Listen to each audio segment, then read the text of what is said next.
morning guys, and welcome back to my channel. Today I'm going to be taking you along as I do our meal prep. It's a Monday. Usually we do meal prep on Sunday, but this week is weird. So I'm going to be cooking 4 meals, 4 servings of each meal for a total of 16 servings. This is a 1-week meal prep for 2 adults. I'm going to put my hand down now. Yeah, I thought it would be fun to show you guys how we meal prep, how we stay ahead of the game with keto and stay prepared. So yeah, if that's interesting to you, keep watching.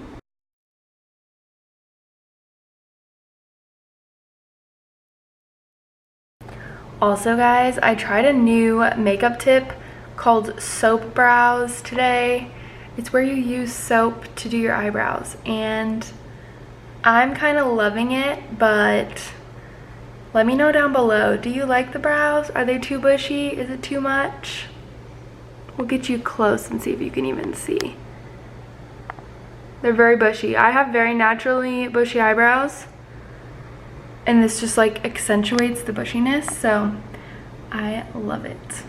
Okay, so to begin the whole meal prep video, I just want to preface this with how I start out our meal prep. So if you want to see how I find meals and stuff, you can watch the other video that I did where I showed you guys just how I kind of brainstorm and plan out our grocery list. But moving from that point, this is the grocery list slash like meals that I had planned for this week. We had a lot of the things on hand, so it was like a pretty small grocery list. But the 4 meals are balsamic beef roast with mashed cauliflower, shrimp and asparagus Alfredo, wings, which I'm gonna have like probably broccoli with. I bought some frozen broccoli, and then cheesy pork fried rice, which is a Headbangers Kitchen recipe. I will link the 2 recipes down below that are from people's blogs. I believe the balsamic beef roast is from I Breathe I'm Hungry, and then the cheesy pork fried rice is Headbangers Kitchen. So those will be linked down below so you guys can follow along on their blog posts. So I just broke up the list into veggies, protein, dairy, etc. So that's kind of how we do our grocery list. I go more into depth in the other video, so you can watch that if you want. I try to make it a time management conscious process. So if there's something that's going to be hands-on, do that after you start the meal that's like hands-off. So if there's something that goes in the slow cooker, throw it in the slow cooker. While it's cooking, make your other meals. You know what I mean? Or if something's in the oven for 40 minutes, you can make something on the stove top for 20 minutes of that and have 2 meals done in the same 40-minute period. So let's get started with that. So basically all we need for the balsamic beef roast is a chuck roast, onion, balsamic vinegar, some garlic powder, pepper and salt, and then some water and xanthan gum. I'm gonna be making mine in the Instant Pot, which I have right here. You guys will see that in just a moment. Basically, I'm gonna cut the roast in half, season it, put the onion in, put the balsamic vinegar in, and then leave it in the pot pretty much all day just to roast. And then when it's done, I'll put it over some mashed cauliflower. Now that I've seasoned the roast, I went ahead and turned the Instant Pot on to saute, and I don't have any olive oil right now, so I'm gonna use spray. But ideally, you'd just use normal olive oil. Basically, we're gonna sear the roast on all sides. I'm gonna throw it in with this like fat side down first. And that'll start to sear, and then as we turn it, I'm gonna continue seasoning it because I pretty much just did the top. So my camera's just being really weird and keeps going out of focus, but I flipped the roast. I'm seasoning it as we turn it.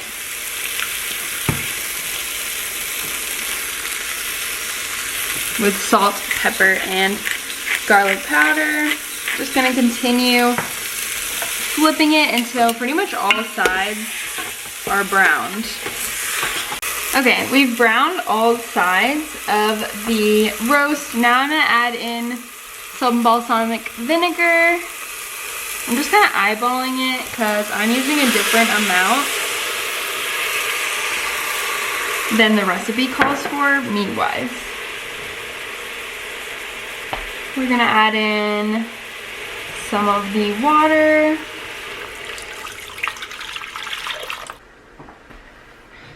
and add in the onions. Her recipe for the Instant Pot is a little bit different, so I feel like I'm not really following it exactly. So I'm just adding in the onion. Her recipe is for an Instant Pot recipe, but I don't really want to Instant Pot it. I want to slow cook it because the Instant Pot has a slow cooker function. And the original recipe was supposed to be like a slow cooker, but not in a slow cooker. I don't know. This happens when I try to change things, so.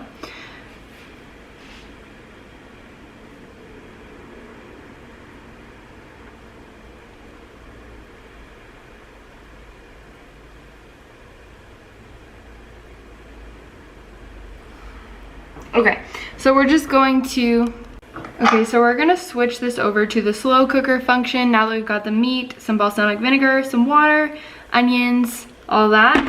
Go ahead and put the top on. Okay, so we're gonna switch it over to the slow cook function and maybe like 3 hours. We'll see how it's doing, and I'm gonna leave that alone. So the angle on that last one was pretty terrible, so we're gonna try a different setup for this next recipe.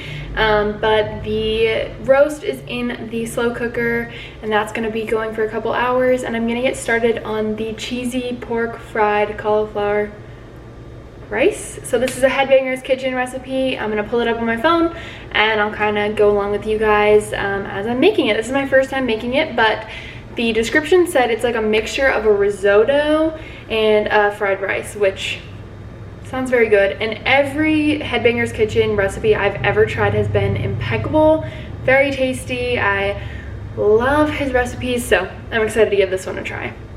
Okay, so we got all the main ingredients here except for spices. I've got 2 pounds of ground pork, got some garlic, a head of cauliflower that is going to be riced. I've got 2 peppers. I don't know if we're gonna use all of the pepper, but we've got some. I'd like to use a little bit of each to have some color. And then a bunch of spinach. I'm not gonna do olives like the recipe suggests because I don't like olives, but pretty much everything else we're doing to a T. So I'm gonna go ahead and rice this cauliflower, chop up these peppers, and then we'll get into the rest of the recipe.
A frozen or pre-riced cauliflower, but let's be honest, homemade just hits differently. So I riced all of that cauliflower, chopped up all of the peppers. This is about 1 pepper total. It's half of each of the peppers that I had.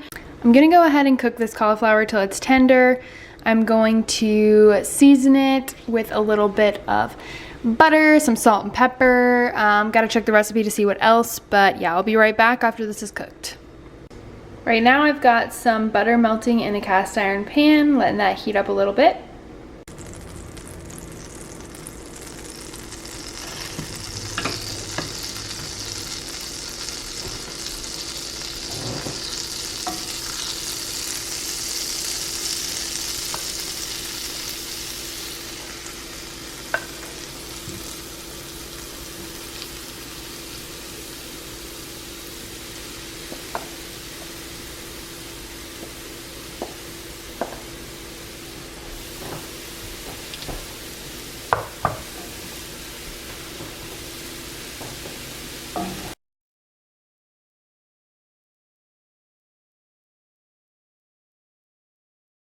All right, our cauliflower is looking pretty cooked. It smells nice. I went ahead and added some salt, pepper, and garlic powder to it. So I'm gonna move it to the back burner here.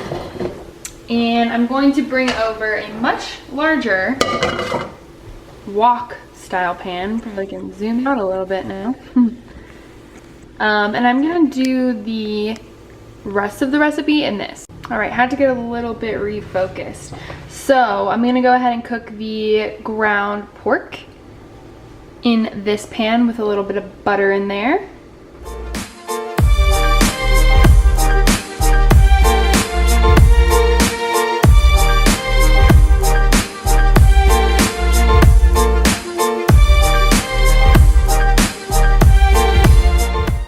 I'm gonna stir this together and add in, whoops, wrong spoon. Stir this together and add in the peppers and spinach. So here's my red and orange peppers. So it's okay that we put too much seasoning in there because we're adding some veggies, so that'll distribute a little bit. I might even add more, who knows, I'm crazy. And also adding in the spinach, which is going to cook down considerably. So I'm just gonna put an entire head, or head, I don't know. This entire thing of spinach is going in there. It's a lot of spinach. And now for the magic of wilting spinach.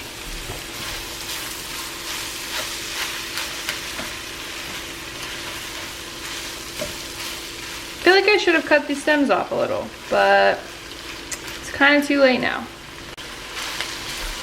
I trimmed off some of those huge stems. Still finding a couple here and there, but I felt like it was a little intense on the stems. So, this looks a lot better. Probably gonna add some more salt and pepper at least, and then give it a taste and see if I want to add more of like the real spices.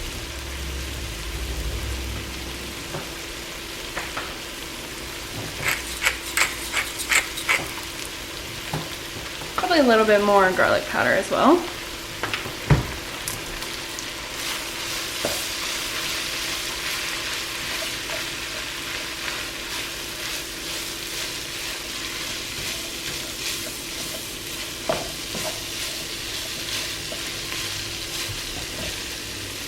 All right, the spinach is wilted, so I'm gonna add back in the cauliflower rice, and that's why I use such a large pan, so that I would be able to add everything back into one without it overflowing.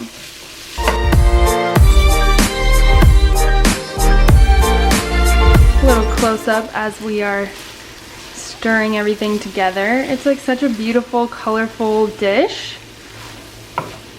I'm so excited to give this a try. I think I used a little bit more rice than he did, so we're gonna be a little bit generous with the two, maybe 3-ish. I'm gonna go for some shredded Asiago and a little bit of Parmesan because I feel like that's classy. And we'll go for like that much for now. Give it a little mix, add some Parmesan. Whoops, this is grated Parmesan. Unfortunately, I don't have any shredded Parmesan on hand.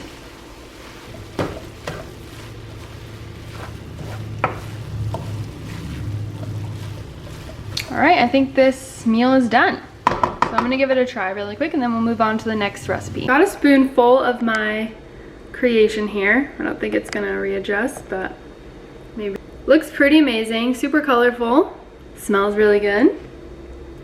I'm gonna blow on it and then give it a try. I feel like I've never made something like this, and it's very good. I'm probably gonna add some more spice to it because it's not spicy, but very, very tasty. A different kind of dish. It's a little bit lighter than a lot of keto meals. They're like butter, heavy whipping cream, cheese. Even though all of those things were in this recipe, it just doesn't feel the same as like a Big Mac casserole or something.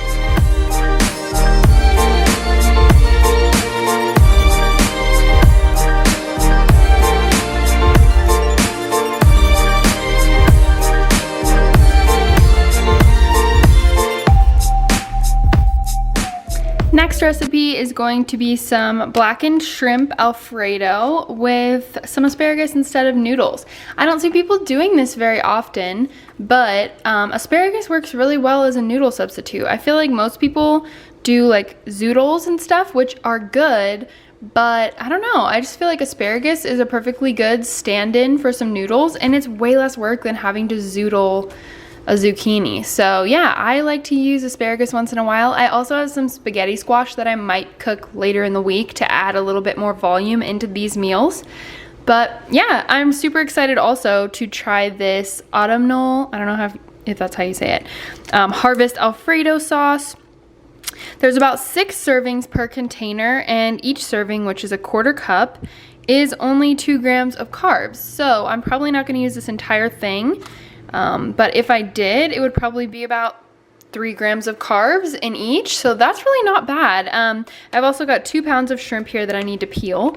And I will try to remember who put this on their Instagram, but I saw it and I was like, oh my God, need to try. So I love Trader Joe's. I love little things like this. I'm actually using another Trader Joe's like sauce in the next recipe. So very excited to try this out. Let's get started.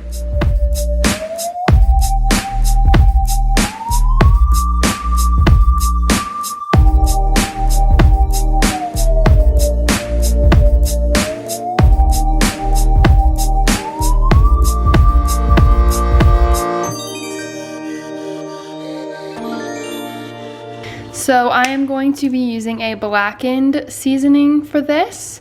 This is just one I found at Fry's. So I'm gonna make some blackened shrimp, and I'm going to cook the shrimp and then remove them from the pan and then cook the asparagus, because I think it's a lot easier to overcook shrimp than a lot of other meat or proteins.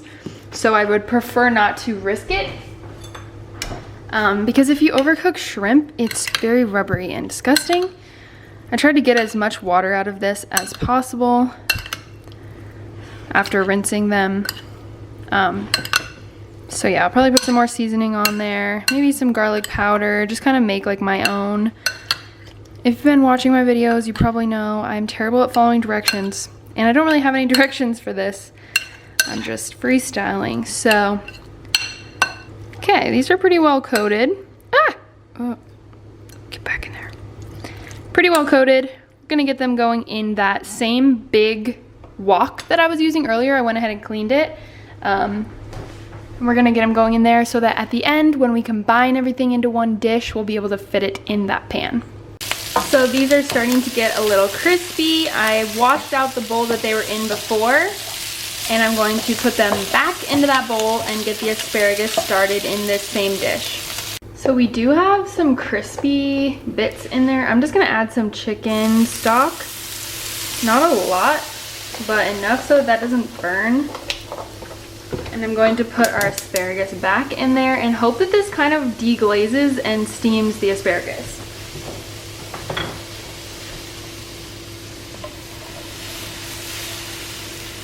And flavors it, hopefully a little bit. I'm just gonna be seasoning this like normal salt, pepper, and garlic powder.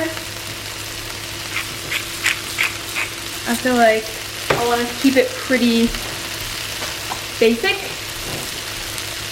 because it's going to be mixed with Alfredo sauce, so it doesn't really matter.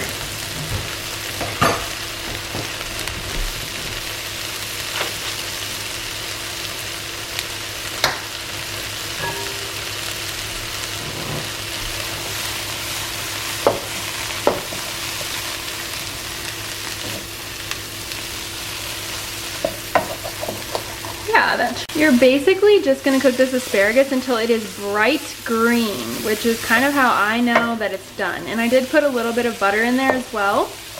And then salt, pepper, garlic powder, and a little bit of chicken broth just to get the crispy bits of shrimp from burning. So I'm changing course a little bit. I'm going to just put the asparagus, now that it's cooked, I'm gonna put it directly into the meal prep containers, and then I'm going to put the shrimp back in the pan and mix it with the Alfredo sauce and just top the shrimp with that mixture. So I'll be right back. Just adding the shrimp back in. I'm gonna put it on very low just to keep it warm, basically. It's thicker than I thought. Let's see what that looks like coverage wise.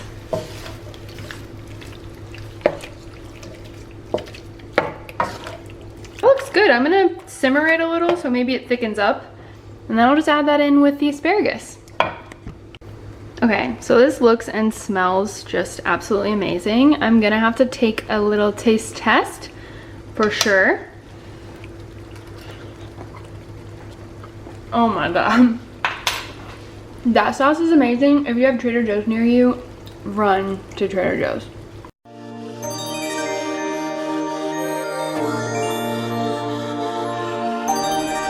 Last meal of this meal prep. And we've got some wings. Guys, I bought these wings and I didn't realize that they were like full wings, so I had to chop all of them, like drum from flat and then take off the little wing part. It was atrocious. I feel like a murderer. It's done now. This is what we've got, a bunch of chicken wings. Yeah, that's an experience I will never forget, and I don't think I'll ever make chicken wings myself ever again, unless they come like this. So yeah, let's get started. The recipe says to dry them off.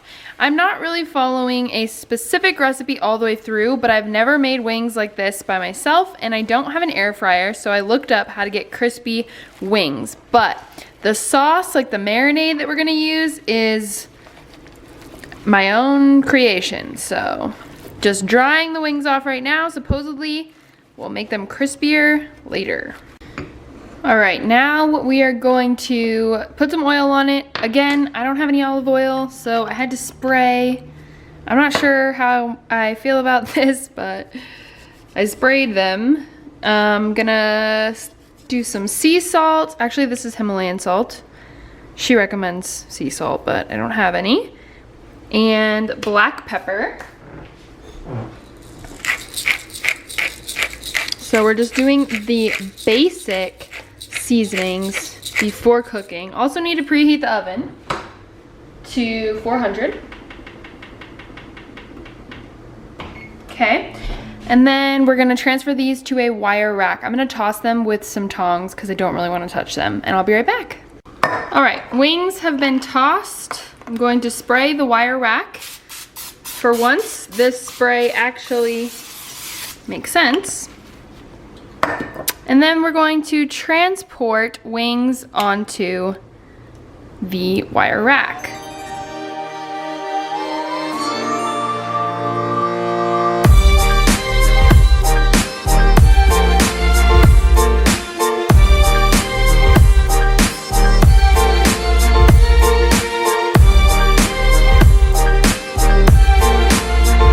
Okay, so this baking sheet is packed. I didn't realize I bought this many wings. Like I said, they came with the flat and the drum connected to one another with a little extra part that I had to cut off. So this is a lot of wings, I'm not gonna lie. So we're gonna bake these in the oven at 400 degrees for 20 minutes, and then we're gonna flip all of them, which is gonna suck, and do it again for 20 minutes. And I will update you guys when they're done. We'll see how crispy we can get them. We might need to like take some of them off so that they can all get cooked and crispy, but this is what we got right now. There's some olive oil, some salt, and some pepper, and I just touched one, and I'm gonna throw up. So yeah, chicken wings. This is the first time I've ever done this, and so far it's been nothing less than traumatic. Also an update on the slow cooker roast. It looks great. It needs to be shredded up and probably seared in a pan just so it's nice and crispy. It smells really good. So I'll go ahead and finish that up while the wings are baking.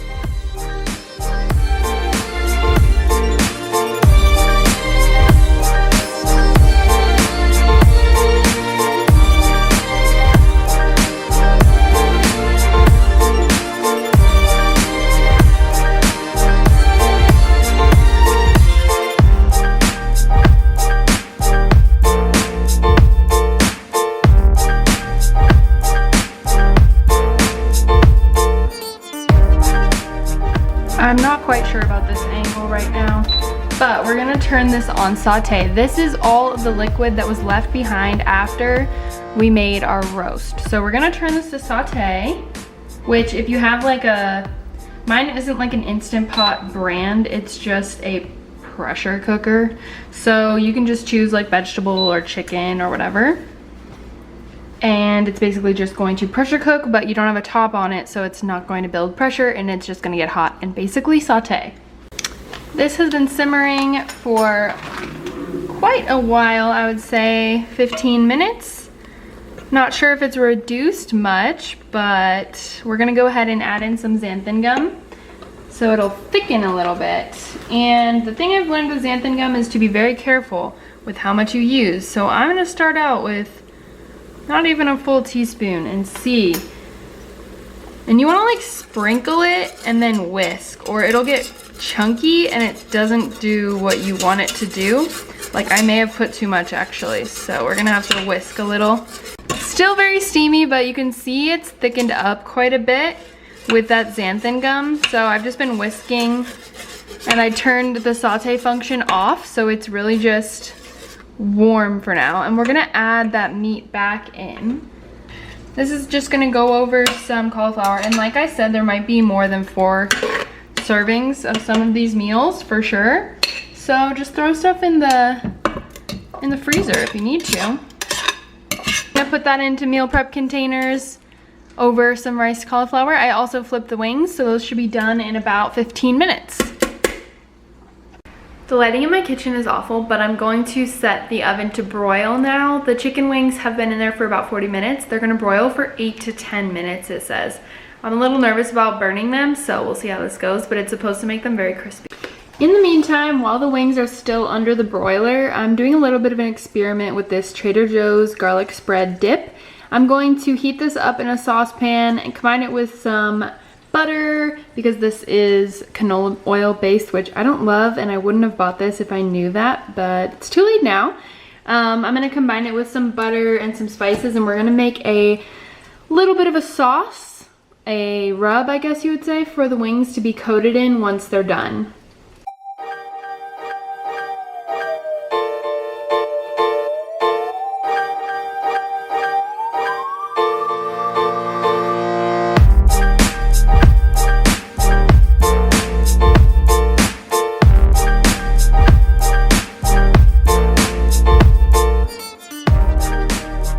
Just added some garlic in there, and it is melting a little bit.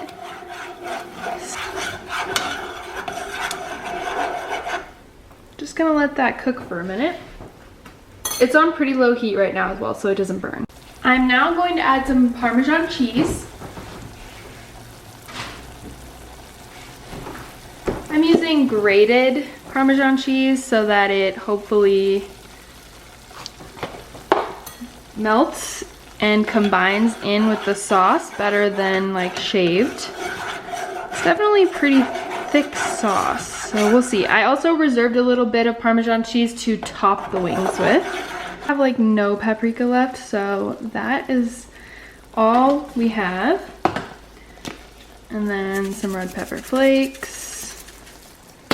Be careful with those if you don't like spicy. Just continue combining this together.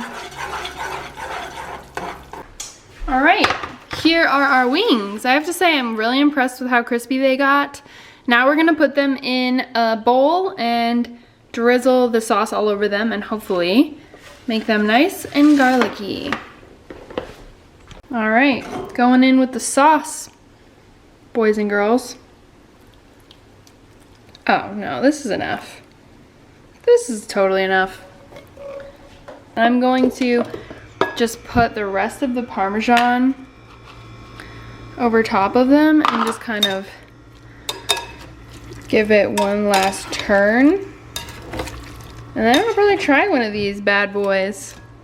All right guys, we have here an example of each of the 4 recipes that we cooked today. So we've got the cheesy pork fried cauliflower rice right here. We've got some of our wings with some steamed ranch broccoli that was just in like a bag. You can either steam it before putting it in the container, or you can just microwave it when you're ready to eat it and it'll cook just like that.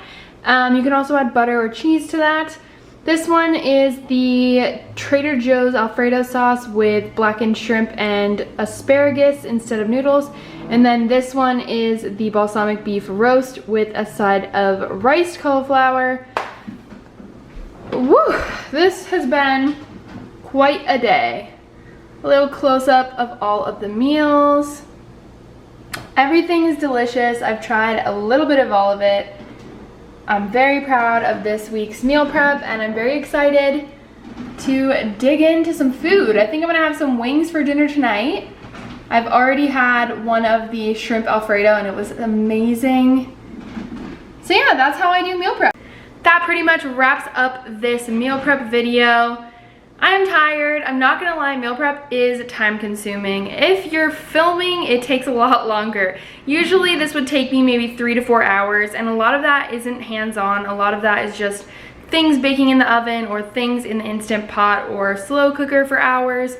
But yeah, it's doable. Just need to plan ahead and kind of get everything prepared. Give yourself a day where you have 4 or 5 hours and you can do meal prep for the entire week. And if you think about it, you're saving time because you don't have to cook every lunch and every dinner every day. When you come home from work and you just want to eat, it's going to be right there for you. You can either heat it up in the oven or the microwave, and it just makes things a lot easier. So I highly recommend meal prep. It's definitely the biggest success tip, I would say, for anyone who wants to try keto. Like, if you want to be successful, if you want to stay on plan, meal prep. It makes things worlds easier. So I hope you guys enjoyed this video. I had a lot of fun making it. I'm kind of finding my way and what I like style-wise with filming and what I think looks good.